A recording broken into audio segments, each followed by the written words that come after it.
بسم الله الرحمن الرحيم. السيد الامين الولاية اتحاد الفلاحين لولاية سيرت. اليوم رانا في لقاء شغل تحسيسي وهو معرض في الوقت نفسه. المنتجات اللي دير فيها لوناب بالرحوية. الشيء اللي لاحظناه واللي ربما اول مرة نشوفه ونسمعه على كل حال هو الوصول حملات تحسيس. كنتوا درتوا حملات تحسيس منتوج تاع المايس الاكتفاء الذاتي. اول مره نسمعوا نقول باللي لوناب تقول الحاجه اللي راها مسهلتنا واللي راها اللي نطلبوها تجي هي القضيه تاع المايس. اول مره نسمعها. وهو الشيء اللي فرحني بزاف هو الاكتفاء الذاتي من هذا المنتوج. تعرفوا انتم المايس باللي واحد الوقت نجيبوا فيه بالعمله صعبه ولا ربما ما يقدرناش، خاصة على مستوى من مصر. كل الدول اللي هي جايه في شمال افريقيا كانت تعاني من هذا. احنا الحمد لله بفضل السياسه اللي اديتها الدوله وعلى راسها السيد رئيس الجمهوريه في قضيه المايس، دا وعد وفى به.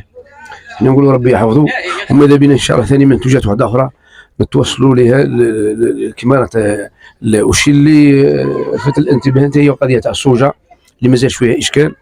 المشاكل اللي تعاني منها قضيه تاع اللوناب اللي في الحق ان شاء الله نردوا الانشغال تاعها على مستوى السيد ولي ولايه سيرت والسلطات المعنيه في قضيه الانزاله، في قضيه المخلفات تاع الطحين هذه اللي راها تعاني منها، هي اللي خلاتها شويه المنتوج تاعها يذبذب من منطقه لاخرى نتيجه للنقص الحاد. نقدر نقول نقص حاد. احنا النداء نتاعنا للسلطات على مستوى ولايه سيرت، السيد ولي ولايه سيرت يتدخل في القضيه هذه. والله المعرض هذا احنا تمنيناه ان شاء الله يتوسع، يكون على مستوى دوائر كبيره، خاصه الولايه المنتدبه قصر الشلال. احنا ماذا بينا، احنا رانا قلنا للمدير يوسع هذا المعرض، يوسع هذه اللقاءات اللي هي في الحق اللقاءات نتجت كثير من واحد الصوالح شفناها فيها مليحه. واش هي قضيه لوناب؟ يقدر قال لك نقدر ندير تعاقد مع القضيه الفلاحه في قضيه المايس.